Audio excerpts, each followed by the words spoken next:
अगर मैं तुमसे कहूं कि एक माँ जिसका बच्चा उसके सामने मारा गया, वो माँ मरने के बाद भी अपने बेटे के लिए इंसाफ मांगती रही, तो क्या तुम यकीन करोगे? यह कहानी है एक ऐसी माँ की जिसकी ममता को कुचला गया, और फिर उसका बदला इतना खौफनाक था कि पूरा गांव कांप उठा। हेडफोन लगाओ, क्योंकि ये कहानी धीरे धीरे तुम्हारे दिमाग में उतरने वाली है। उत्तर भारत का एक छोटा सा गांव भैरवपुर, वहीं रहती थी शांति देवी।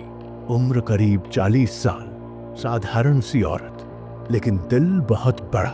उसकी पूरी दुनिया थी उसका बेटा अमन 16 साल का, सीधा साधा, पढ़ाई में अच्छा और माँ का बेहद ख्याल रखने वाला। शांति देवी रोज मंदिर जाती और बस एक ही दुआ मांगती, भगवान मेरे बेटे को मुझसे दूर मत करना।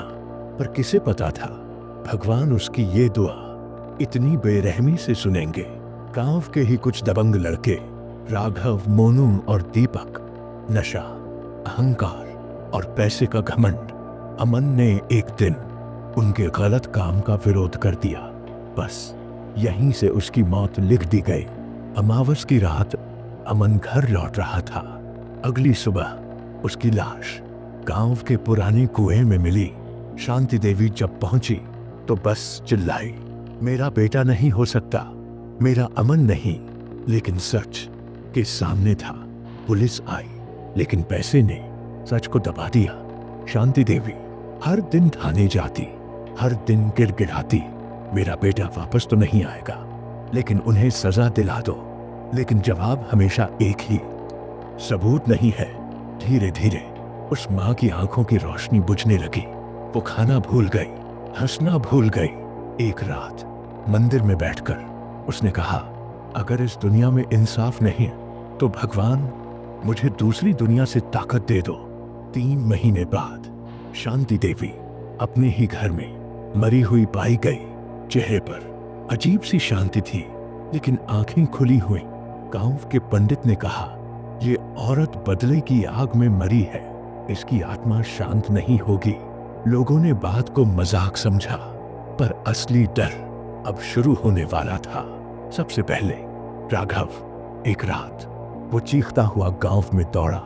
वो आ गई, वो औरत, उसकी आंखों में आग है।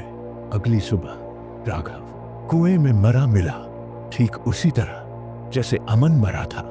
लोग कांप उठे एक एक करके।